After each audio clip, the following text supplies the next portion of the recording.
Hello students, कैसे बेटा? बेटा लास्ट वीडियो के अंदर हमने हाइड्रोजन स्पेक्ट्रा से रिलेटेड कुछ न्यूमेरिकल्स को सोल्व किया बेटा।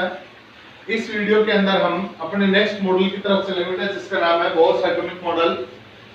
बेटा रदरफोर्ड के एटॉमिक मॉडल के फेल हो जाने के बाद एक और मॉडल आया जिसका नाम क्या है बेटा?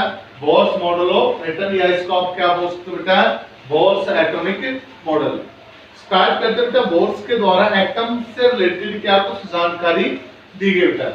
तो सबसे पहला पॉइंट जो बोर्स के द्वारा बोला गया बेटा वो ये बोला गया कि हर एटम के सेंटर के अंदर, ध्यान से सुनो बेटा, तो आप ये भी बोल सकते हो बेटा कि हर एटम अपने अंदर एक हैवी पॉजिटिव चार्ज न्यूक्लियस रखता है जो एटम के सेंटर में रहता है बेटा। यानी कि बोर्स के द्वारा फर्स्ट पॉइंट क्या बोला गया बेटा?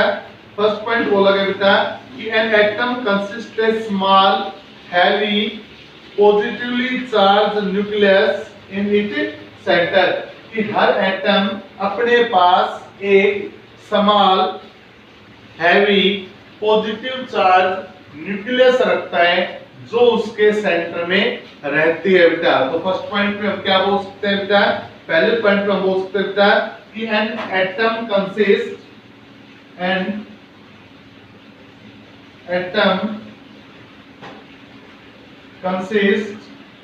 small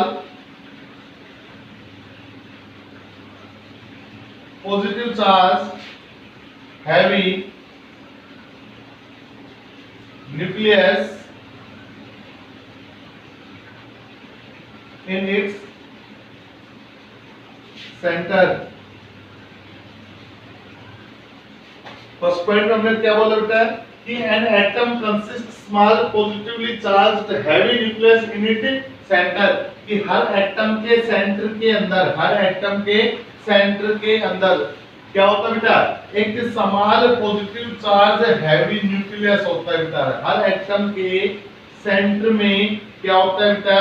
एक small positive charge heavy nucleus होता है बेटा। तो इसको हम जरूर ड्रॉ करना चाहे तो किस प्रकार से लिख सकते हैं बेटा? इसको हम इसको ऐसे भी समझा सकते हैं बेटा कि ये आपका क्या है बेटा? कोई भी एटम है और इस एटम का ये क्या है बेटा? सेंटर, और सेंटर के अंदर ये क्या है बेटा? Small positive charge heavy nucleus हो बेटा। आगे इसमें क्या बोला गया बेटा? अब जो इलेक्ट्रॉन है, these electron revolve around the nucleus in the circular path। अब जो इलेक्ट्रॉन है बेटा वो इलेक्ट्रॉन इस न्यूक्लियस के चारों तरफ जो सर्कुलर पाथ बने हुए बेटा, इन सर्कुलर पाथ के अंदर क्या करते हैं बेटा? रिवॉल्व करते हैं। दोबारा से सुनो बेटा, पहले पॉइंट में क्या कुछ बोला गया है? पहले पॉइंट में बोला गया बेटा कि एटम के पास एक हैवी पॉजिटिव चार्ज क्या होती है बेटा? न्यूक्लियस होती है जो उसके सेंटर में रहती है बेटा। उस न्यूक्लियस के चारों तरफ क्या बने होते हैं? सर्कुलर पाथ बने होते हैं जिनके अंदर इलेक्ट्रॉन क्या करते हैं बेटा? रिवॉल्व करते हैं बेटा। इन सर्कुलर पाथ का जो नाम है वो ऑर्बिट बोला गया है बेटा। क्या नाम बोला गया है बेटा? इनका ऑर्बिट बोला गया है। या हम इसको क्या बोल सकते हैं बेटा? इसको हम बोल सकते हैं बेटा स्टेशनरी स्टेट।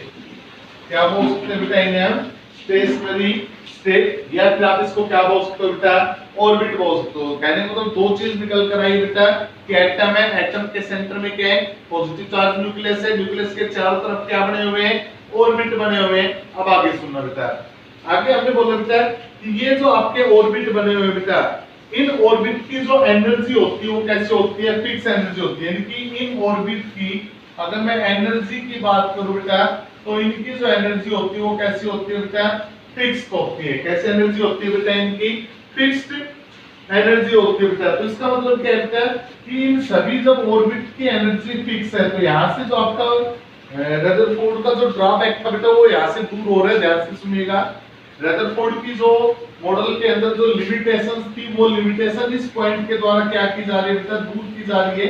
ध्यान से सुनिएगा क्या है ये आपका कौन सा बेटा? ये आपका मान लो n = 1 हो गया, ये 2 हो गया, ये n = 3 हो गया, ये n = 4 हो गया। ये आपके क्या बने हुए बेटा? ये आपके ऑर्बिट बने हुए हैं। क्या बने हुए बेटा? ये आपके ऑर्बिट बने हुए हैं। ये न्यूक्लियस के पास है, ये पहला ऑर्बिट हो गया, ये दूसरा ऑर्बिट हो गया, ये तीसरा ऑर्बिट हो गया, ये कौन सा ऑर्बिट हो गया? चौथा ऑर्बिट हो गया, एंड सो और भी ज्यादा ऑर्बिट यहाँ पर बने हुए हैं। और अगला पॉइंट उसने क्या बोला बेटा, कि इन सभी ऑर्बिट की जो एनर्जी होगी, इन सभी ऑर्बिट की जो एनर्जी होगी वो कैसी होगी बेटा, फिक्स होगी। फिक्स अगर एनर्जी है तो इसका मतलब क्या है बेटा, कि यहाँ पर जो इलेक्ट्रॉन मूव कर रहे हैं बेटा, ध्यान से सुनना, इस पॉइंट में क्या बोला गया बेटा, इस पॉइंट में बोला गया है कि न्यूक्लियस के चारों तरफ जो सर्कुलर पाथ बने हुए हैं, जिनको हम क्या बोल रहे हैं बेटा, ऑर्बिट बोल रहे हैं, या फिर हम क्या बोल रहे हैं, इनको हम स्टेशनरी स्टेट बोल रहे हैं बेटा। इन ऑर्बिट या इन स्टेशनरी स्टेट की जो एनर्जी होगी वो कैसी होगी बेटा, आपकी फिक्स एनर्जी होगी। तो फिक्स एनर्जी होने का मतलब क्या होगा बेटा, कि अगर इनकी एनर्जी फिक्स है तो यहाँ पर जो इलेक्ट्रॉन रिवॉल्व करेंगे बेटा, उन इलेक्ट्रॉन की एनर्जी भी कैसी होगी, फिक्स होगी। इसका मतलब मान लो इस ऑर्बिट की जो एनर्जी होगी वो उससे अलग होगी, उसकी उससे अलग होगी, उसकी उससे अलग होगी। हर ऑर्बिट की जो एनर्जी वो कैसी है, अलग अलग है, लेकिन सभी की एनर्जी कैसी है बेटा, फिक्स है। ये नहीं है कि इन ऑर्बिट की एनर्जी लगातार क्या हो रही है बेटा, चेंज हो रही है, बिल्कुल गलत बात है। तो इसका मतलब क्या है कि इस ऑर्बिट के अंदर जो इलेक्ट्रॉन रिवॉल्व करेगा उस इलेक्ट्रॉन की भी एनर्जी क्या रहेगी बेटा, फिक्स रहेगी। और रदरफोर्ड ने क्या बोला बेटा, रदरफोर्ड ने यही तो बात बोली थी कि जब इस न्यूक्लियस के चारों तरफ इलेक्ट्रॉन क्या करेगा बेटा, रिवॉल्व करेगा, तो वो लगातार अपनी एनर्जी को क्या करेगा, लूज करेगा, और एनर्जी को लूज करता हुआ किस में आकर गिर जाएगा, न्यूक्लियस में, और एटम क्या हो जाएगा, कोलैप्स हो जाएगा। ये उसने कब बोला, जब उसने एक बात बोली बेटा, इलेक्ट्रॉन न्यूक्लियस के चारों तरफ रिवॉल्व करते समय एनर्जी को क्या कर रहा है बेटा, रिलीज कर रहा है, एनर्जी को क्या कर रहा है बेटा, रिलीज कर रहा है, इमिट कर रहा है, तब जाकर वो न्यूक्लियस में इलेक्ट्रॉन आकर गिर रहा है और एटम क्या हो रहा है बेटा, कोलैप्स हो रहा है। लेकिन यहाँ पर बोर्स ने क्या बोला, बोर्स ने बोला बेटा कि न्यूक्लियस के चारों तरफ जो ऑर्बिट बने हुए हैं उनकी एनर्जी कैसी है, फिक्स है, और इन ऑर्बिट के अंदर जो इलेक्ट्रॉन रिवॉल्व करेंगे उन इलेक्ट्रॉन की एनर्जी कैसी हो जाएगी, फिक्स हो जाएगी। तो इसका मतलब क्या होता है कि जब इलेक्ट्रॉन न्यूक्लियस के चारों तरफ रिवॉल्व करेंगे, तो इसका मतलब क्या निकल रहा है कि जब इलेक्ट्रॉन न्यूक्लियस के चारों तरफ क्या करेंगे, रिवॉल्व करेंगे, तो रिवॉल्व करते समय इलेक्ट्रॉन अपनी एनर्जी को ना ही तो लूज करेंगे और ना ही गेन करेंगे बेटा, क्योंकि अगर इलेक्ट्रॉन एनर्जी को लूज और गेन करते हैं बेटा तो इन स्टेट की एनर्जी फिक्स नहीं रहेगी बेटा। तो इलेक्ट्रॉन इन ऑर्बिट में मूव करते समय ना ही तो अपनी एनर्जी को कम करते हैं और ना ही ज्यादा करते हैं बेटा। तो इसका मतलब क्या है बेटा, इन इलेक्ट्रॉनों की भी एनर्जी कैसी रहती है बेटा, हमेशा फिक्स रहती है बेटा। इन इलेक्ट्रॉनों की भी एनर्जी कैसी रहेगी बेटा, आपकी फिक्स रहेगी बेटा। अब अगले सुनना बेटा, बेटा ये इलेक्ट्रॉन कितनी एनर्जी रखेंगे बेटा, हमें कैसे पता लगेगा भाई कि इस इलेक्ट्रॉन की एनर्जी क्या है, इस लेवल के अंदर जो इलेक्ट्रॉन उसकी एनर्जी क्या है, इस लेवल के अंदर जो इलेक्ट्रॉन उसकी एनर्जी क्या है, इस लेवल में जो इलेक्ट्रॉन उसकी एनर्जी क्या है। हम कैसे बता सकते हैं कि इस ऑर्बिट के अंदर घूमने वाले इलेक्ट्रॉन की एनर्जी कितनी होगी। तो नेल्स बोर के द्वारा बेटा इन इलेक्ट्रॉनों की, या ये आप बोल सकते हो बेटा इन ऑर्बिटल्स के, इन ऑर्बिट्स के अंदर घूमने वाले इलेक्ट्रॉनों की एनर्जी को भी क्या कर दिया गया बेटा, एक्सप्लेन कर दिया गया बेटा। और उन्होंने बोला, अब जो पॉइंट आ रहे थे उसको नोट करते हुए चलना, इंपॉर्टेंट है, न्यूमेरिकल वगैरह के अंदर सबसे ज्यादा इंपॉर्टेंट पॉइंट रहेंगे आईआईटी न्यूज़ के अकॉर्डिंग, नेट आईआईटी के अकॉर्डिंग काफी इंपॉर्टेंट पॉइंट रहेंगे। अब सेकंड पोस्टुलेट के बारे में रिपीट कर दो दोबारा से। सेकंड पोस्टुलेट में क्या बोला गया बेटा, सेकंड पोस्टुलेट में बोला बेटा न्यूक्लियस के चारों तरफ क्या बने होते हैं, सर्कुलर पाथ बने होते हैं, जिनका नाम क्या होता है, ऑर्बिट होता है, और सभी ऑर्बिट की एनर्जी कैसी होती है, फिक्स होती है। तो इसका मतलब क्या बेटा, इन ऑर्बिट के अंदर घूमने वाले इलेक्ट्रॉन की भी एनर्जी कैसी होगी, फिक्स होगी। तो अगर इलेक्ट्रॉन की एनर्जी फिक्स है तो इसका मतलब क्या होगा बेटा, कि जब इलेक्ट्रॉन न्यूक्लियस के चारों तरफ रिवॉल्व करेगा तो रिवॉल्व करते समय ना ही तो अपनी एनर्जी को लूज करेगा, ना ही अपनी एनर्जी को क्या करेगा, वो गेन करेगा, जिसके कारण वो इलेक्ट्रॉन इस न्यूक्लियस में कभी भी आकर नहीं गिरेगा और एटम क्या बना रहेगा बेटा, आपका स्टेबल बना रहेगा। जबकि रदरफोर्ड का जो पॉइंट था वो गलत यहाँ से साबित हो रहा है बेटा। तो इसका मतलब क्या है बेटा, कि नेल्स बोर एटॉमिक मॉडल के द्वारा एटम की स्टेबिलिटी को क्या कर दिया गया बेटा, एक्सप्लेन कर दिया गया, जो कि रदरफोर्ड एक्सप्लेन नहीं कर पाया था बेटा।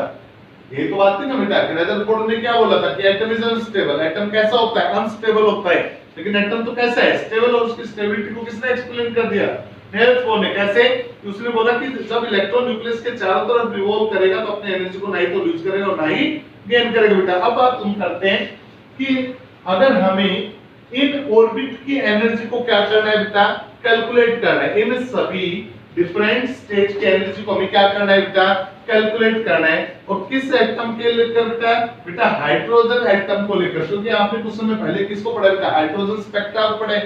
Hydrogen is the lightest element, lightest element और पहला एलिमेंट होने के कारण जो भी एक्सपेरिमेंट हुए वो हाइड्रोजन को लेकर हुए थे। तो हाइड्रोजन एटम के स्टेशनरी स्टेट की एनर्जी को हम किस प्रकार से कैलकुलेट कर सकते हैं बेटा, तो निल्स बोर के द्वारा एक जनरल एक्सप्रेशन दी गई है, जिस एक्सप्रेशन की सहायता से हम हर ऑर्बिट की क्या कैलकुलेट कर सकते हैं बेटा, एनर्जी कैलकुलेट कर सकते हैं। तो स्टार्ट करते हैं बेटा, the energy of different state, the energy of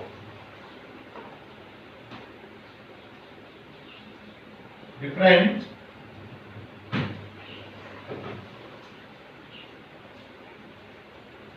stationary state for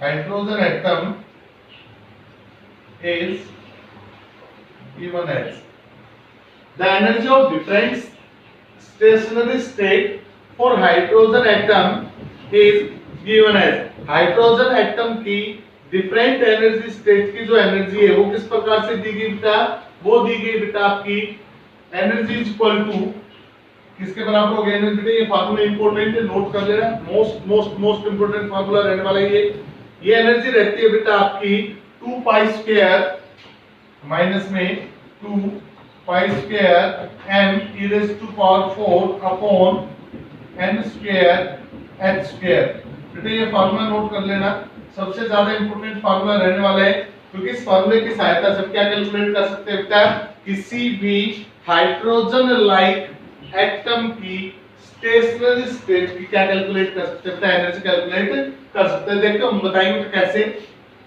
फिलहाल आप क्या याद रखो बेटा, आप ये याद रखोगे आपके पास क्या गिवन है बेटा, हाइड्रोजन एटम गिवन है। ये हाइड्रोजन एटम को हमने क्या बना रखा है बेटा, स्टेशनरी स्टेट बना रखी है। इन सभी स्टेशनरी स्टेट की क्या कैलकुलेट करनी बेटा, एनर्जी। तो एक जनरल फार्मूला दिया गया बेटा निल्स बोर के द्वारा, जिस जनरल फार्मूले की सहायता से हम इन स्टेशनरी स्टेट की एनर्जी को क्या करते हैं बेटा, कैलकुलेट करते हैं। और वो जो जनरल फार्मूला है वो क्या है बेटा आपका, कि En इक्वल टू En का मतलब होता है बेटा E for energy, N for these level, N1 N के स्थान पर आपका 1 2 3 4 5 6 कोई नेचुरल नंबर आ सकता है बेटा। तो उसने बोला बेटा कि यहाँ पर जो आपका n है बेटा, En का मतलब कौन से लेवल की एनर्जी है, n के स्थान पर आप 1 रखते हो तो ये E1 का मतलब ये एनर्जी आ जाएगी, पहले लेवल की एनर्जी आ जाएगी, इसकी फर्स्ट स्टेशनरी स्टेट की एनर्जी आ जाएगी।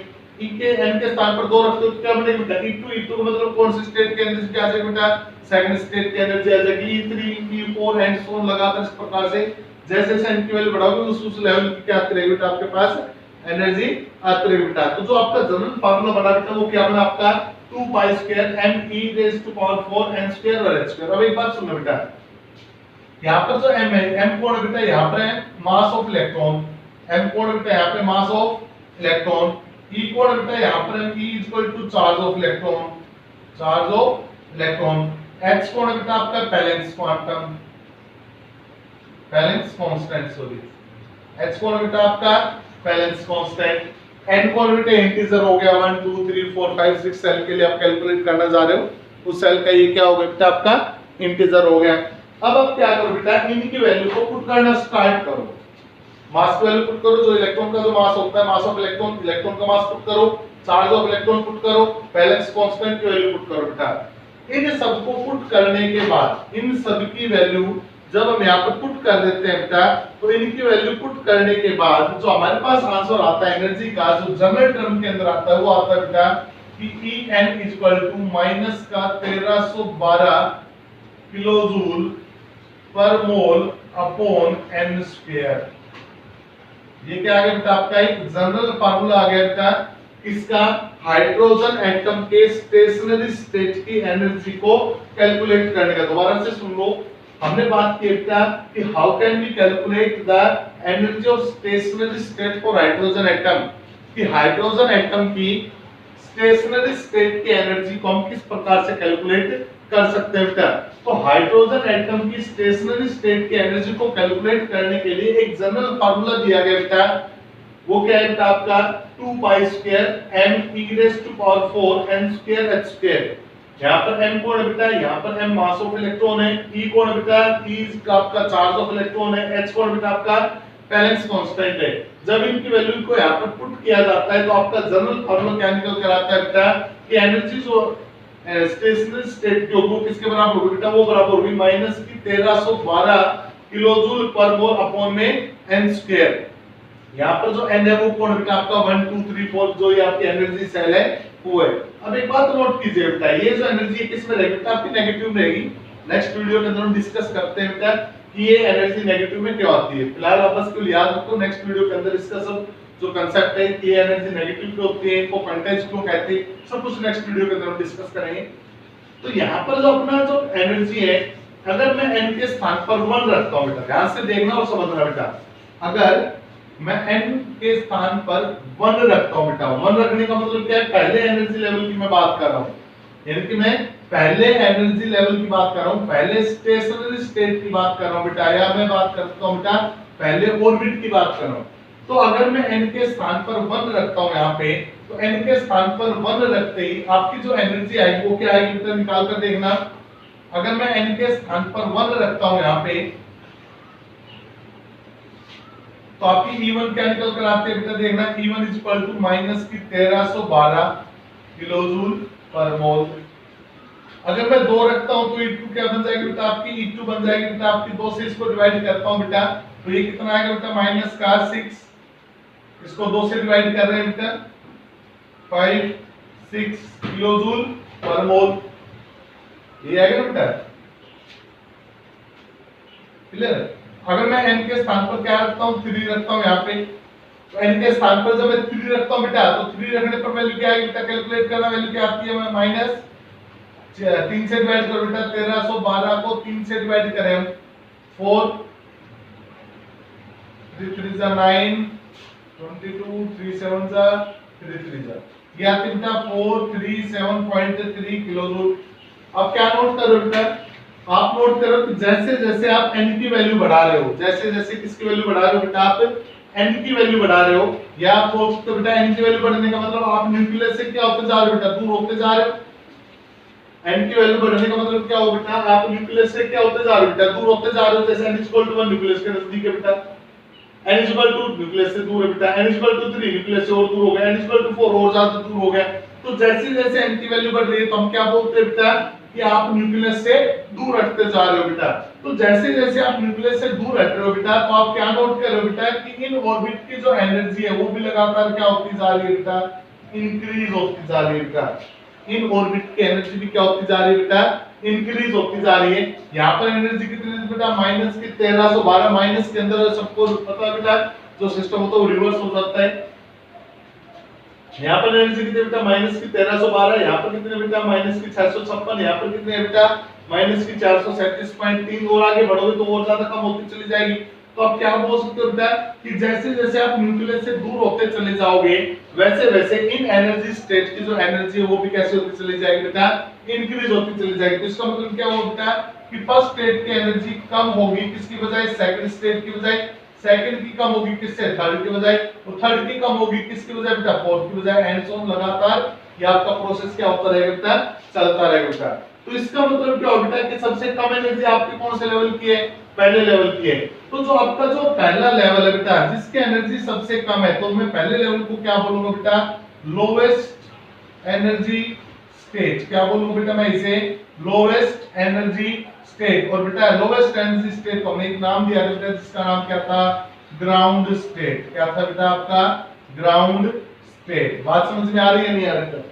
तो आपने जैसे जैसे n की वैल्यू को पुट किया तो आपके पास हर स्टेशनरी फेज की एनर्जी निकल कर क्या होगी बेटा, सामने आ गई। और आपने नोट किया था कि जैसे जैसे आप न्यूक्लियस से दूर होते जा रहे हो वैसे वैसे इन स्टेशनरी स्टेट की एनर्जी लगातार क्या होती जा रही है बेटा, इंक्रीज होती जा रही है। हमने देखा कि पहले एनर्जी स्टेट की एनर्जी सबसे कम है, तो हमने पहले स्टेट का नाम क्या रखा, लोवेस्ट एनर्जी स्टेट, या हमने इसको नाम क्या रखा बेटा, ग्राउंड स्टेट। अगर मैं कंपैरिजन करूं बेटा, क्या मुझे बताइएगा कि दूसरे और चौथे स्टेट में से ग्राउंड स्टेट कौन सी होगी। अगर मान लो आपसे बात करूं कि आपके पास सेकंड स्टेशनरी और फोर्थ स्टेशनरी स्टेट है, कौन कौन से बेटा? एक तो सेकंड स्टेशनरी स्टेट और एक कौन से बेटा आपके पास फोर्थ स्टेशनरी स्टेट है। तो आप मुझे बताइएगा कि 2 और 4 में से लोवेस्ट एनर्जी स्टेट यानी कि ग्राउंड स्टेट आपकी कौन सी रहेगी? तो आपका आंसर होगा बेटा कि जैसे जैसे हम न्यूक्लियस से दूर जाएंगे एनर्जी क्या होगी? इंक्रीज होगी। तो इसका मतलब क्या है कि 4 की एनर्जी क्या होगी? ज्यादा और 2 की एनर्जी क्या होगी? कम। तो जो कम एनर्जी की स्टेट होगी, मान लो 2 स्टेट है, तो वो में से जिस स्टेट की एनर्जी क्या होगी? कम होगी, वो आपकी कौन सी स्टेट बनेगी बेटा? Ground state. और जिसकी एनर्जी ज्यादा होगी वो कौन सी बनेगी बेटा? हायर एनर्जी स्टेट, जिसको हम क्या बोलेंगे? Excited state. क्या बोलेंगे बेटा उसे हम? Excited state. तो जो बाकी की जितनी भी स्टेट बच गई बेटा 2 3 4 5 एंड सो ऑन, ये सारी की सारी क्या कहलाएंगी बेटा? ये सारी कहलाएंगी आपकी हायर एनर्जी स्टेट। क्या कहलाएंगी बेटा? ये आपकी हायर एनर्जी स्टेट कहलाएंगी। और इस हायर एनर्जी स्टेट को हम क्या बोल सकते हैं बेटा? इसको हम बोल सकते हैं एक्साइटेड स्टेट। Excited state. यहां तक बात क्लियर बेटा? तो हमने क्या कैलकुलेट किया बेटा? हमने इस फार्मूले की सहायता से क्या कैलकुलेट किया बेटा? एनर्जी, कि हम हर प्रकार के इलेक्ट्रॉन की एनर्जी क्या कर सकते हैं? कैलकुलेट कर सकते हैं। अब देखिए बेटा, पहले वाले जो एनर्जी है वो कितनी आई आपकी? वो आई बेटा माइनस की 1312। दूसरे लेवल की जो एनर्जी आई वो आई बेटा 656। तीसरे स्टेट की एनर्जी आई बेटा 437। ये सारी माइनस में था। आगे निकालोगे तो और कुछ आएगी। तो अब क्या बोलोगे बेटा कि यहाँ पर इलेक्ट्रॉन जो रिवॉल्व कर रहे हैं ना, पहले लेवल के अंदर जो इलेक्ट्रॉन रिवॉल्व कर रहे हैं उस इलेक्ट्रॉन की एनर्जी कितनी है बेटा? उसकी एनर्जी बेटा माइनस की 1312 किलो जूल। दूसरे लेवल पर जो इलेक्ट्रॉन रिवॉल्व कर उसकी एनर्जी कितनी है बेटा? उसकी एनर्जी है माइनस की 656 किलो जूल पर मोल। थर्ड पे जो रिवॉल्व कर उसकी एनर्जी कितनी है बेटा? इतनी है। तो इसका मतलब क्या है बेटा कि थर्ड वाला जो इलेक्ट्रॉन है, थर्ड लेवल पर जो इलेक्ट्रॉन है, या फर्स्ट लेवल पर जो इलेक्ट्रॉन है, या सेकंड लेवल पर जो इलेक्ट्रॉन है, फोर्थ लेवल पर जो इलेक्ट्रॉन है, या किसी भी सेल के अंदर जो भी इलेक्ट्रॉन है, वो कितनी बार भी कितने समय तक भी न्यूक्लियस के चारों तरफ रिवॉल्व करता रहे, उसकी एनर्जी कभी भी चेंज नहीं होगी बेटा। तो इसका मतलब क्या है कि इन सभी ऑर्बिट की एनर्जी क्या है बेटा? फिक्स है। और जब फिक्स एनर्जी होती है तो उसको हम क्या बोलते हैं बेटा? क्वांटा बोलते हैं। क्या बोलते हैं बेटा? उसे हम क्वांटा बोलते हैं। तो इसका मतलब क्या है बेटा कि बोर्स का ये जो पोस्टुलेट है ये क्वांटम ऑफ या क्वांटाइजेशन ऑफ एनर्जी की तरफ क्या करता है बेटा? इंडिकेट करता है। व्हाट इज क्वांटा या क्वांटम क्या होता है बेटा? तो आपने बैलेंस कांस्टेंट के अंदर पढ़ा था कि the small discrete packet of energy, यानी कि एक ऐसा सिस्टम जिस सिस्टम में एनर्जी कैसी होती है बेटा? आपकी फिक्स होती है, कभी भी चेंज नहीं होती, उसको हम क्या बोलते हैं बेटा? क्वांटा बोलते हैं। उसको हम क्या बोलते हैं बेटा? क्वांटा बोलते थे। तो यहाँ पर हर लेवल की जो एनर्जी वो कैसे बेटा? फिक्स है। तो हर लेवल को हमने क्या बोल दिया बेटा? क्वांटाइज ऑफ एनर्जी बोल दिया बेटा। क्या बोल दिया? Quantize of energy. नेक्स्ट पर आते हैं बेटा, ये तो हो गया एनर्जी की बात। अगर हम बात करें रेडियस की, अगर हम बात करें किसकी बेटा? रेडियस की हम बात करें कि एक ऑर्बिट की न्यूक्लियस से डिस्टेंस क्या होगी, यानी कि सभी की क्या डिस्टेंस इक्वल होगी या अलग अलग होगी, ज्यादा होगी, कम होगी, किस कैसे हम कैलकुलेट कर सकते हैं? तो ये आपकी क्या है? न्यूक्लियस है। ये आपकी पहली एनर्जी लेवल है, ये आपकी दूसरी एनर्जी लेवल होगी बेटा, ये थर्ड एनर्जी लेवल होगी, ये आपकी फोर्थ एनर्जी लेवल। इस प्रकार से लगातार बनेगी बेटा। ये फर्स्ट है, ये सेकंड है, ये थर्ड और ये कौन सी आपकी फोर्थ है। अगर हम बात करें रेडियस की, अगर हम बात अगर हम एनर्जी के ऊपर बात करते हैं तो एनर्जी का जो जनरल फार्मूला निकल कर आया था आपका En, वो क्या निकल कर आया था? रिपीट करना बेटा, ये निकल कर आया था बेटा आपका 2 pi square m e raised to power 4 upon n square h square. किसके लिए बेटा? ये हाइड्रोजन एटम के लिए। अगर हम बात करें हाइड्रोजन लाइक एटम के बेटा, हाइड्रोजन लाइक एटम की अगर हम बात करें, हाइड्रोजन लाइक एटम का मतलब, हाइड्रोजन लाइक एटम का मतलब होता है बेटा कि हाइड्रोजन के पास कितने इलेक्ट्रॉन है? एक। अगर हम उस एटम की बात करें जिन एटम के पास भी एक ही इलेक्ट्रॉन हो, जैसे हमने यहाँ पे लिखा है He4 He पॉजिटिव या Li2 positive and so on, ऐसे काफी है बेटा ऐसे जिनके अंदर हम एक इलेक्ट्रॉन की बात कर सकते हैं। अब देखो He1 पॉजिटिव या Li2 पॉजिटिव, ये वो एटम होगा बेटा जो हाइड्रोजन की तरह ही है, यानी कि हाइड्रोजन के समान ही है। तो उसमें बोला बेटा कि अगर हाइड्रोजन लाइक एटम की अगर हमें एनर्जी कैलकुलेट करनी हो तो उसकी एनर्जी का निकालने का फॉर्मूला होगा बेटा En equal to -2 pi square m e raised to power 4 upon n square h square. Same आगे बेटा यहाँ पर एक डिफरेंस करेंगे, किसका गुणा में कर देंगे बेटा एटॉमिक नंबर, गुणा में क्या कर देंगे बेटा एटॉमिक नंबर का स्क्वायर। अगर हम एटॉमिक नंबर का स्क्वायर कर देते हैं तो हमारे पास किसकी एनर्जी आ जाएगी बेटा हाइड्रोजन लाइक एटम की। बेटा इसकी एनर्जी हमारे पहले कैलकुलेट कर चुके हैं, कितनी एनर्जी आई थी इसकी एनर्जी आई थी बेटा -1312 अपॉन n स्क्वायर। और अगर मैं इसको z स्क्वायर से क्या कर दूं डिवाइड कर दूं तो ये किसकी एनर्जी आ जाएगी बेटा हाइड्रोजन लाइक एटम की एनर्जी आ जाएगी। मान लो आपको हीलियम का कैलकुलेट करना है तो हीलियम का एटॉमिक नंबर कितना होता है बेटा 2 होता है, तो यहाँ पर 2 का स्क्वायर करने का मतलब क्या होगा बेटा इसको किससे मल्टीप्लाई कर दूं मैं 4 से मल्टीप्लाई कर दूं तो किसकी एनर्जी आ जाएगी बेटा He पॉजिटिव की एनर्जी आ जाएगी। कोई कहता है सर Li2 पॉजिटिव निकालने तो लिथियम का एटॉमिक नंबर कितना बेटा 3 है, 3 का स्क्वायर का मतलब क्या होगा बेटा यहाँ पर 9 से मल्टीप्लाई कर दूंगा तो यहाँ पर किसकी एनर्जी आ जाएगी बेटा आपके Li2 पॉजिटिव की एनर्जी आ जाएगी बेटा। तो ये दोनों फार्मूले याद होने चाहिए बेटा कि ये तो एनर्जी किसकी होगी हाइड्रोजन एटम की होगी बेटा, ये किसकी एनर्जी होगी हाइड्रोजन लाइक एटम की, यानी कि वो एटम जिनके अंदर कितने इलेक्ट्रॉन है बेटा 1 इलेक्ट्रॉन है उनकी एनर्जी होगी बेटा। अब हम बात करते हैं बेटा रेडियस की, सेम कांसेप्ट हम रेडियस पर तो रहेंगे बेटा। अब न्यूक्लियस से लेकर इनके बीच की जो डिस्टेंस है वो क्या कहलाएगी बेटा आपकी रेडियस कहलाएगी। क्या कहलाएगी बेटा वो रेडियस कहलाएगी।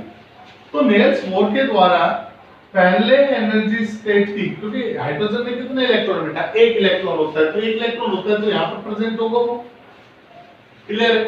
तो जो आपका नेल्स बोर है उस नेल्स बोर के द्वारा इस हाइड्रोजन एटम की क्या कैलकुलेट की गई बेटा रेडियस कैलकुलेट की गई। किसकी रेडियस कैलकुलेट की जा रही है बेटा हाइड्रोजन एटम की रेडियस कैलकुलेट की गई और उसके द्वारा रेडियस का एक जनरल फार्मूला दिया गया बेटा।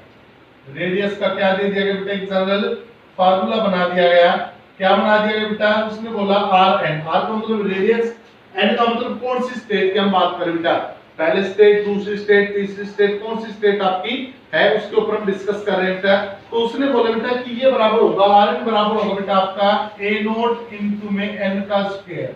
इसके बराबर होगा बेटा ये a0 इनटू में n का स्क्वायर। यहाँ पर जो आपकी a है वो क्या है बेटा एक्सपेरिमेंटली ये पाया गया कि जो आपका a0 है वो होता है बेटा 52.9 picometre.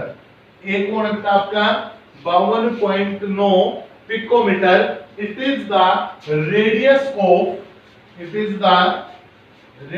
of first energy state। ये क्या है बेटा आपकी फर्स्ट एनर्जी स्टेट की क्या है बेटा रेडियस है and it is known as Bohr radius और it is known as Bohr radius. और ये रेडियस किसके नाम से जानी जाती है बेटा बोहर रेडियस के नाम से जानी जाती है। अब कोई कहता है सर हाइड्रोजन लाइक एटम हो तो हाइड्रोजन लाइक एटम है तो हम क्या करते हैं बेटा Rn इक्वल टू ये हो जाएगा बेटा आपका a0 इनटू में n स्क्वायर और नीचे क्या करते हैं बेटा z स्क्वायर से उसको क्या कर देंगे डिवाइड कर देंगे बेटा। ये दो फार्मूले आ गए बेटा आपके। अगर हाइड्रोजन एटम की बात होती है तो हाइड्रोजन एटम के लिए हम क्या करते हैं बेटा हाइड्रोजन एटम के लिए ये फार्मूला लगाएंगे रेडियस को कैलकुलेट करने का। किसके लिए बेटा ये हाइड्रोजन एटम के लिए और ये किसके लिए बेटा हाइड्रोजन लाइक एटम के लिए। ये किसके लिए बेटा हाइड्रोजन लाइक एटम के लिए। यहाँ पर a0 कौन बेटा a0 आपकी पहली एनर्जी स्टेट की दूरी यानी कि ये जो डिस्टेंस है ये रेडियस कितनी है बेटा इस रेडियस की वैल्यू आपकी 52.9 पिकोमीटर। कितनी है बेटा ये आपकी 52.9 पिकोमीटर।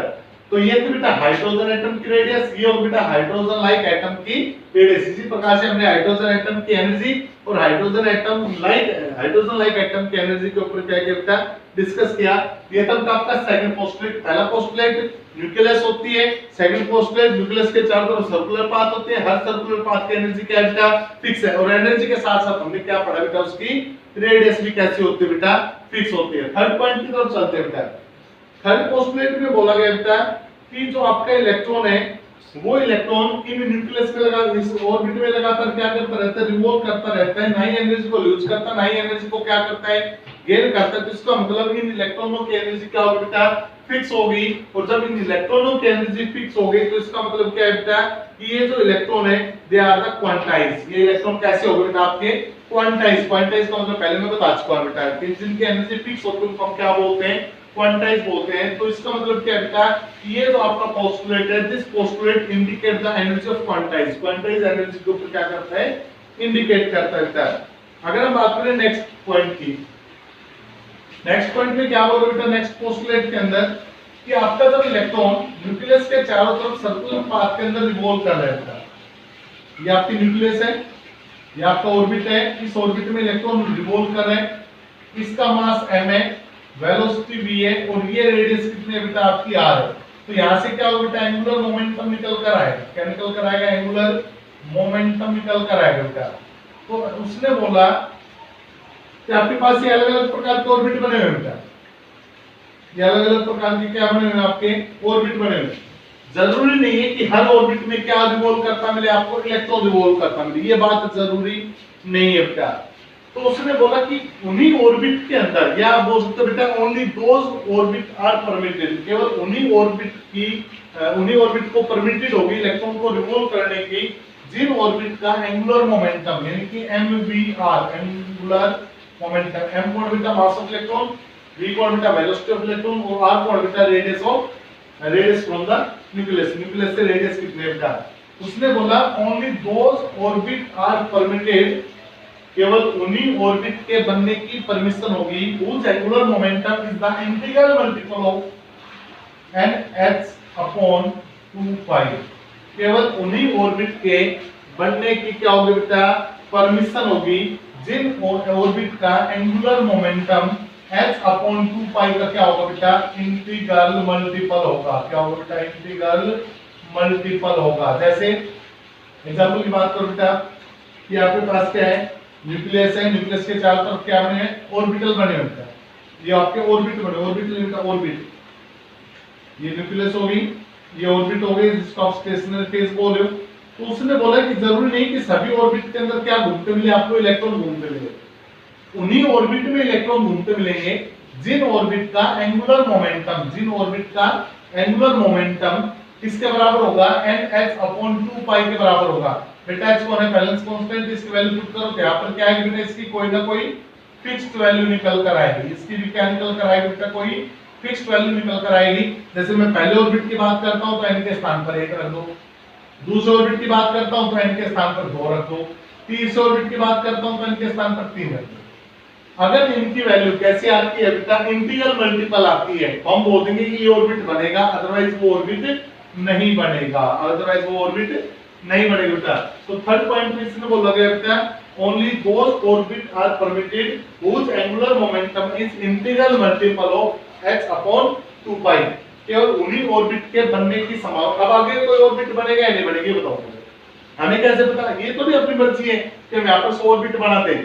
केवल उन्हीं ऑर्बिट को हम वैलिड मानेंगे जिन ऑर्बिट में एंगुलर मोमेंटम की वैल्यू इंटीग्रल मल्टीपल होगी किसकी बेटा, h अपॉन 2 पाई की। इंटीग्रल मल्टीपल का मतलब 1 2 3 4 5 इस प्रकार से वैल्यू आनी चाहिए बेटा, ये नहीं कि 1.5 2.4 इस प्रकार से वैल्यू आएगी तो वो वैलिड नहीं होगा बेटा। Only those orbit are permitted. अब मैं आपसे पूछता हूं बेटा ये बताओ 5 ऑर्बिट बनेगा नहीं, तो आपने बोल दिया सर बनेगा। हमने पॉसिबिलिटी मान ली कि 5 ऑर्बिट अपना बने। हम क्या करते हैं बेटा, इस 5वें ऑर्बिट के अंदर जो इलेक्ट्रॉन है उसका क्या निकालेंगे, एंगुलर मोमेंटम निकालेंगे। और अगर उसका एंगुलर मोमेंटम इसको फॉलो नहीं करता है, अगर इसको फॉलो नहीं करता है तो हम बोलते हैं बेटा 5 ऑर्बिटल नहीं बनेंगे, अपनी क्या है कल्पना है। लेकिन अगर इसको फॉलो करता है तो हम क्या बोलेंगे, हाँ अपना 5 ऑर्बिट बनेगा ही बनेगा। तो ये तब आपका फोर्थ पोस्टुलेट। नेक्स्ट पोस्टुलेट आता है बेटा, हमने बोला था कि जो आपका इलेक्ट्रॉन है वो क्या करता है बेटा, एक फिक्स एनर्जी लेवल में रिवॉल्व करता है। रिवॉल्व करते समय अपनी एनर्जी को ना ही तो लूज करता है और ना ही वो कभी एनर्जी को क्या करता है बेटा, गेन करता है। लेकिन उसने बोला बेटा कि इलेक्ट्रॉन लूज और gain energy if external sources are attached to electron. आपके इलेक्ट्रॉन यहां पर रिवॉल्व कर रहा है जिसकी एनर्जी कुछ मान लो इसकी एनर्जी 10 है, मैंने बाहर से इसको एनर्जी सप्लाई कर दी, तो इलेक्ट्रॉन की एनर्जी बढ़ेगी, और जब इलेक्ट्रॉन की एनर्जी बढ़ेगी तो इलेक्ट्रॉन क्या करेगा, हायर एनर्जी में चला जाएगा। तो यहाँ पे इलेक्ट्रॉन जंप करके बेटा यहाँ पे आ गया, और एनर्जी मिलेगी तो और ज्यादा जंप करके और ज्यादा ऊपर चला जाएगा। तो इसका मतलब क्या है कि जैसे जैसे इलेक्ट्रॉन को क्या मिलती रहेगी, एनर्जी मिलती रहेगी, इलेक्ट्रॉन क्या करता रहेगा बेटा, अपने से ज्यादा लेवल के एनर्जी के अंदर क्या करता रहेगा, जंप करता रहेगा। तो इसका मतलब क्या है कि when an external energy is supplied to electron, then electron jumps from lower energy to higher energy।